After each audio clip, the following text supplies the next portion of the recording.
Assalamualaikum warahmatullahi wabarakatuh. Salam sejahtera buat kita semuanya. Dengan saya Sunarti, masuk ke pembelajaran logika dan algoritma pertemuan 2 mengenai konsep algoritma dan tipe data. Pada konsep algoritma, kita mengenal yang namanya algoritma peubah dan algoritma pertukaran.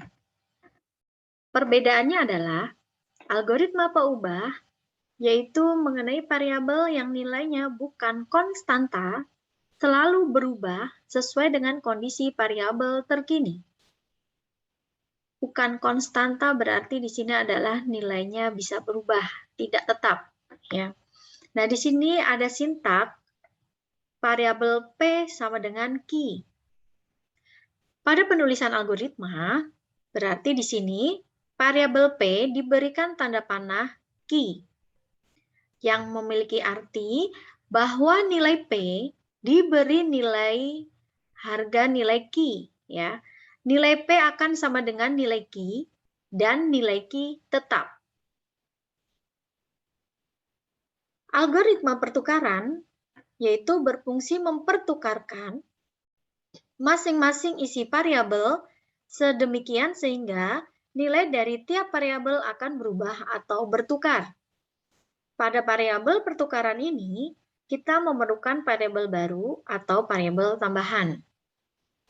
Kita akan melihat contoh-contoh soal dari algoritma peubah dan pertukaran. Untuk soal pertama, diketahui P sama dengan 10, Q sama dengan 15, dan R sama dengan 5. Diberikan algoritma P sama dengan Q sama dengan R. Maka nilai P, Q, R sekarang berapa? Untuk menjawab, yang pertama kita ketahui P sama dengan Q. Pada saat ini nilai variabel P akan diberi nilai Q, yaitu P berubah menjadi 15. Yang awalnya kita ketahui P adalah 10. Yang berikutnya, Q sama dengan R. Pada saat ini nilai dari variabel Q akan diberi nilai dari variabel R dan nilai Q sama dengan 5. Kita ketahui nilai Q pertama adalah 15, karena di sini ada algoritma Q sama dengan R, maka ada perubahan nilai dari Q yang pertama 15 menjadi Q sama dengan R, yaitu 5. Maka nilai P, Q, dan R sekarang adalah P15, Q5, dan R5. Untuk soal nomor 2, diketahui algoritma P sama dengan 11. P sama dengan P tambah 1. Dan Q sama dengan P. Berapakah nilai P dan Q sekarang?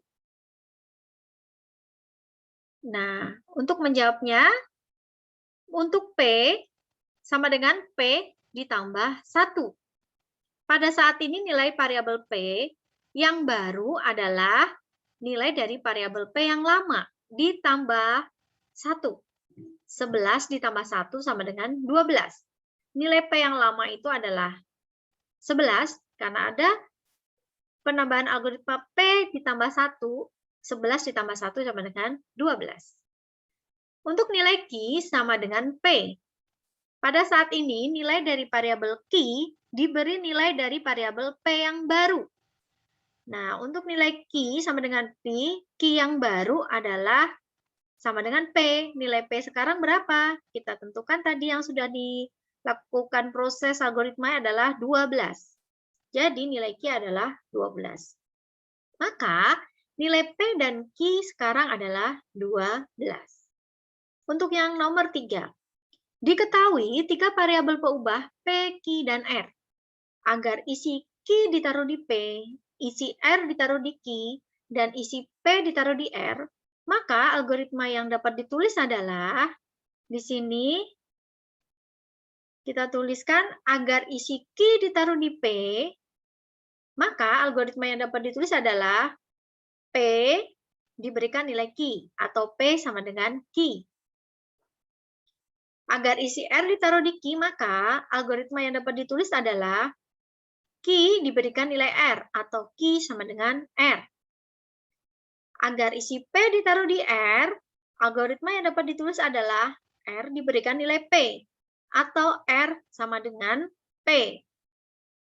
Untuk soal yang keempat, di sini adalah contoh algoritma pertukaran. Diketahui dua buah variabel, yaitu K dan L. Di sini ada K sama dengan 15 dan L 25. Buatlah algoritma untuk mempertukarkan isi K dan L. Telah diketahui, untuk algoritma pertukaran kita membutuhkan variabel baru atau tambahan dan diberikan bebas nama variabelnya. Untuk di sini kita berikan nama T. Kita lakukan proses dari perhitungan algoritmanya, yaitu T sama dengan K. Pada algoritma ini, nilai dari variabel T, variabel tambahan tadi, akan diisi dengan nilai dari variabel K. Nah, berarti T akan mendapatkan nilai 15. Di sini K15. Nah, untuk berikutnya, K sama dengan L. Maka pada algoritma ini, nilai dari variabel K akan diisi dengan variabel L. Nah, K berubah menjadi 25, yang awalnya adalah menjadi 15. Kalau untuk T di sini adalah T belum ada nilai ya, masih 0 tadi ya. Nah, untuk berikutnya, L sama dengan T. Pada algoritma ini, nilai dari variabel L akan diisi dengan variabel T, yaitu dengan L 15 ya. Jadi di sini sudah mulai ada pertukaran, maka nilai terbaru untuk variabel K sama dengan 25 dan L adalah 15. Untuk berikutnya kita akan menganalisa algoritma. Ada sekumpulan lidi yang berjumlah 12, ini adalah berjumlah 12, membentuk kotak seperti di samping. Pertanyaannya, pisahkan dua buah lidi tersebut agar membentuk 4 buah kotak. Nah, di sini dipisahkan supaya membentuk 2 buah kotak. Di sini saya berikan tanda warna biru. Nah, untuk menjawab analisa algoritma ini, maka dengan memindahkan 2 buah lidi yang ada pada bagian bawah, yang ini ya, maka akan tampil seperti gambar berikut. Jadi, untuk lidi yang berwarna biru tadi, yang diberikan tanda biru, ditarik ke sini untuk menutup kotakan yang masih terbuka. Dan untuk hasilnya adalah seperti di samping ini. Jadi di sini sudah pindahkan 2 buah lidi tadi, dan di sini membentuk jadi 4 kotak. Untuk analisa berikutnya, ada 3 batang lidi di bawah ini, di samping ini ya, di bawah ini. Bagaimana caranya untuk membentuk angka 6 tanpa mematahkannya? Nah, di sini teman-teman bisa lihat ada 3 batang lidi. Nah, untuk menjawab kasus batang lidi, dari 3 batang lidi ini yaitu ketiga buah lidi tersebut kita bisa membentuk angka Romawi ya, 6 Romawi. Jadi untuk materi ini harus berpikir secara logik ya. Wah, ini bagaimana? Jadi untuk angka 6 itu tidak harus Latin, kita bisa membentuk angka Romawi, yaitu dengan 3 batang lidinya. Untuk berikutnya, di sini ada Budi tidak pernah bolos dalam kelasnya, tetapi dia tidak pernah mengerjakan tugas selama setahun ini. Kerjanya cuma bicara, dan Budi juga tidak pernah mengikuti ujian semester. Budi juga bukan murid yang berprestasi. Kenapa Budi tidak pernah mendapat peringatan dari pihak sekolah? Nah, menurut Anda bagaimana jawabannya?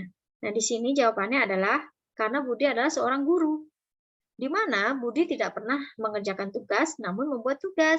Kerjanya cuma bicara, menjelaskan materi pelajaran dalam kelas, sehingga Budi tidak akan pernah mengikuti ujian semester. Ya, karena dia melakukan sebagai tugas seorang guru, pastinya tidak akan mendapatkan peringatan dari pihak sekolah, karena yang dilakukan adalah sudah betul. Untuk berikutnya, teman-teman di sini silakan mencoba.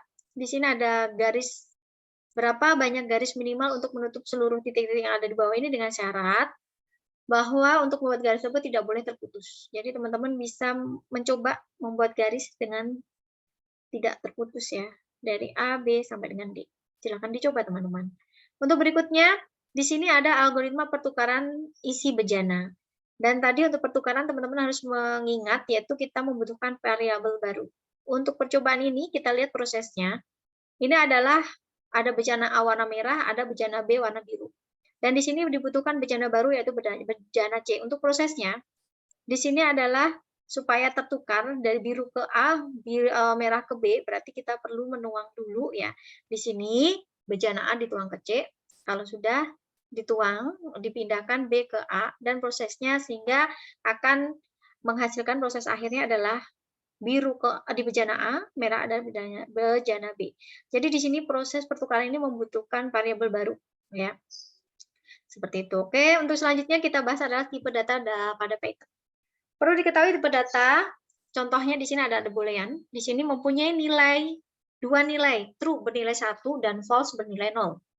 Ada string, terdiri dari karakter atau kalimat berupa huruf, angka, dan lain-lain ya, bisa diambil tanda kutip 2 atau kutip 1. Di sini ada integer, yaitu menyatakan bilangan bulat, float, yaitu menyatakan bilangan punya koma atau desimal. Kompleks di sini menyatakan pasangan angka real dan imajiner.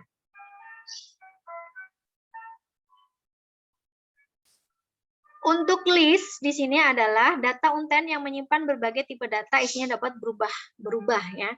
Untuk tuple, data unten yang menyimpan berbagai tipe data, tapi isinya tidak dapat berubah-berubah. Jadi di sini teman-teman bisa diperhatikan list dengan tuple, bedanya adalah kalau untuk list isinya dapat berubah-berubah, kalau tuple isinya tidak berubah-berubah. Di sini ada heksadesimal, yaitu menyatakan bilangan dalam format heksa, dan dictionary adalah data unten yang menyimpan berbagai tipe data berupa pasangan penunjuk dan nilai. Kita lihat untuk contoh tipe data pada Python. Di sini ada tipe data boolean. Tanda ini adalah tanda komentar ya teman-teman. Nah, print true.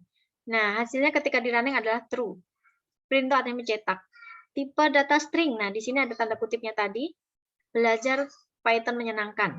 Ini ada tipe data boolean. Integer itu adalah bilangan. Ini ya. Tadi integer ada bilangan bulat. Di sini adalah 20 yang tercetak. Print 3,14 adalah float.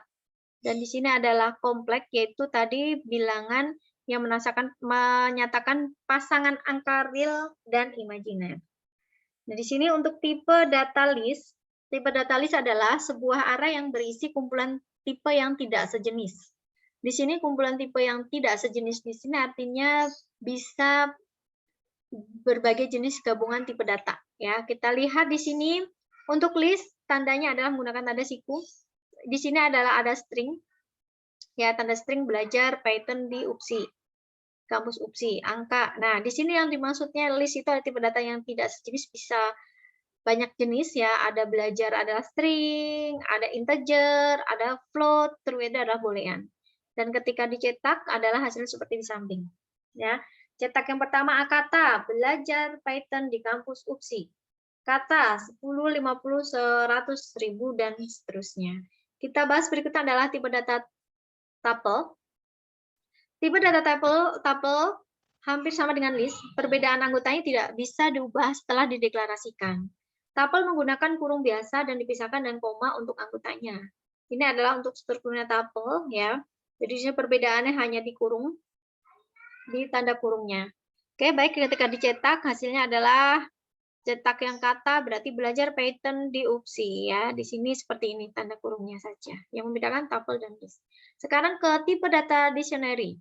Bentuk umum tipe data dictionary pada pemrograman Python adalah ada nama variabelnya. Ini nama variabel misalkan data. Di sini ada kurawal ya. Q1 value-nya apa, Q2 value-nya apa, Q3 value-nya apa. Di sini belajar ya. Nama variabel data. Q1 adalah belajar.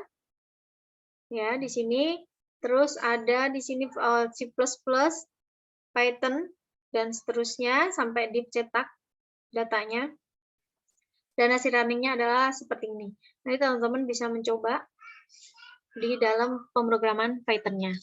Dan kita masuk ke operator aritmatika dan matematika. Di operator aritmatika kita mengenal namanya penjumlahan, tandanya seperti ini ya. Pengurangan, min, plus, seperti itu tandanya perkalian, pembagian, dan seterusnya. Ini adalah contohnya. 1 tambah 2 pastinya 3. Ini adalah penjumlahan. Teman-teman yang perlu diperhatikan adalah simbol operatornya. Nanti teman-teman bisa mencoba. Untuk berikutnya di sini ada operator perbandingan. Operator perbandingan itu adalah lebih besar dari, lebih kecil dari, sama dengan, tidak sama dengan, sampai dengan, lebih besar, sama dengan. Nah, jika kita terapkan di pemrograman, teman-teman bisa menuliskan seperti ini untuk operatornya 10 lebih besar dari 5 ya, true. 8 lebih kecil dari 6, false ya. Dan di sini teman-teman bisa mencoba ya, simbolnya tetap digunakan operator seperti ini disesuaikan. Oke, untuk berikutnya adalah operator bitwise. Operator bitwise di sini adalah kita mengenal yaitu AND, OR, NOT, XOR, geser bit ke kiri, geser bit ke kanan, teman-teman bisa diperhatikan operator yang ada di sampingnya. AND seperti ini, OR seperti ini, NOT seperti ini. Pada operator AND, di sini akan bernilai false, 0 ya. False itu sama dengan atau 0 apabila nilai semua operannya atau salah satu bernilai false. Dan akan bernilai true apabila kedua operan bernilai true atau 1. Kita lihat contohnya. Operan 1 nilai 0. Operan 2 nilai 0. Outputnya adalah 0 atau false. Operan 2 nilai 0, operan 1 nilai 0, operan 2 nilainya 1, outputnya adalah 0. Kita perhatikan untuk yang operan 1 adalah 1, operan 2 adalah 1, outputnya adalah 1. Oke, ini untuk yang operan AND. Kita lihat untuk yang OR. Operator OR akan menghasilkan output jika salah satu operan atau kedua operan bernilai true atau 1 akan menghasilkan output true, 1 atau 1. Jika kedua operan bernilai false, maka akan menghasilkan output false. Kita lihat, operan 1 nilai 0, operan 2 nilai 0, outputnya adalah 0. Operan 1 adalah 0, operan 2 adalah 1, outputnya adalah 1. Nah, di sini ada operan 1 nilai 1, operan 2 nilainya 0, outputnya adalah 1. Operan 1 nilai 1, operan 2 nilai 1, outputnya adalah 1. Ini untuk operator OR. Sekarang operator XOR. Operator XOR di sini adalah hasil operasi menggunakan operator XOR, yaitu apabila bit yang dibandingkan nilainya berbeda, misalkan 1 atau true dan 0 atau false, maka outputnya adalah 1 atau true. Apabila bit yang dibandingkan nilainya sama, misalkan 1 true dan 1 true atau false, dan false, maka outputnya adalah false. Kita lihat, operan 0, operan 1 0 nilainya. Operan 2 0, outputnya adalah 0. Operan 0, operan 1 0, operan 2 1, outputnya adalah 1. Operan 1 nilai 1, operan 2 adalah 0, outputnya adalah 1. Nah, di sini teman-teman bisa perhatikan operan 1 adalah 1, operan 2 adalah 1. Di sini adalah outputnya adalah 0. Ya, di sini ini adalah teorinya, yang di atas adalah penjelasannya, ini adalah saat diterapkan pada ini ya, operator. Baik, untuk berikutnya kita menggabungkan nilai string. Pada pemrograman Python kita bisa menggabungkan nilai string. Teman-teman pasti string masih ingat ya, yaitu menggunakan tanda kutip. Menggabungkan dua string, misalkan ada kata yang pertama adalah kata 1, belajar bahasa pemrograman Python. Kata 2-nya adalah sangat menyenangkan. Di sini print kata 1, ya kata 1, print kata 2, kata 2. Yang pertama yang dicetak pertama adalah kata 1 ya di sini ya, yaitu belajar bahasa pemrograman Python. Kata 2 sangat menyenangkan. Hasil penggabungannya adalah kata 1 plus kata 2, yaitu belajar bahasa pemrograman Python sangat menyenangkan ya. Oke, teman-teman bisa mencoba juga di Python-nya. Fungsi len. Untuk menghitung jumlah karakter digunakan fungsi len. Nah, seperti ini ya. Len. Nah, di sini menghitung panjang karakter itu menggunakan fungsi len. Kalau tadi adalah string ya. Kata, di sini ada variabel kata, belajar bahasa pemrograman Python. Jumlah underscore karakter len kata tersebut berapa? Yaitu print jumlah kata. Nah, berarti yang di print ini ya teman-teman ya, jumlah karakternya yaitu untuk menghitung len. Hasil runningnya adalah di sini 33. Nah, teman-teman coba dihitung belajar sama Python apakah betul 33. Itu adalah menggunakan fungsi len. Untuk berikutnya adalah fungsi indeks. Di sini untuk mengetahui posisi karakter dalam kalimat. Fungsi indeks di sini ada kata sama dengan Aisyah Zahra. Di mana posisi karakter Z? Di mana posisi karakter Z yaitu print. Nah, ini harusnya ke bawah ya. Di mana posisi karakter Z? Print kata titik indeks Z. Di mana posisi kata-kata R? Print kata indeks R. Hasil runningannya adalah untuk 6 itu untuk kata indeks Z, 9 itu adalah untuk kata indeks R. Oke, teman-teman, kita lanjutkan membuat dokumentasi kode program. Dokumentasi kode program itu adalah bentuk hard copy dari modul program yang telah ditulis termasuk properti dari kode program tersebut. Tanggalnya berapa dibuat, versinya berapa, nama modulnya apa, pembuatnya siapa, nomornya berapa. Nah, untuk tahapan pembuatan dokumentasi kode program itu yang pertama adalah mengidentifikasi kode program. Kode program yang digunakan apa? Misalkan Python. Membuat dokumentasi program dengan memberikan penjelasan pada setiap baris program. Nah, ini yang seperti apa? Nah, kita seperti memberikan komentar seperti yang seperti ini ya.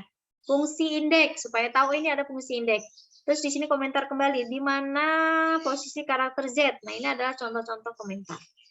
Nah, di sini membuat dokumentasi program dengan memberikan penjelasan pada setiap baris program. Untuk mempermudah ya, saat kita membuka kembali program tersebut, misalkan kita semester 1 belajar Python, terus kita semester 2 belajar yang lainnya, saat kita membuka Python kembali akan mengetahui ini adalah tentang pembelajaran Python, menjelaskan tentang tipe data, misalkan menjelaskan tentang fungsi indeks, menjelaskan tentang fungsi string seperti itu. Dan melakukan generate dokumentasi. Di sini generate di sini ada bisa dikelompokkan dengan mendokumentasikan atau bisa jadi nanti programnya bisa dijalankan seperti itu. Oke. Baik, ini adalah contoh cara membuat dokumentasi kode program.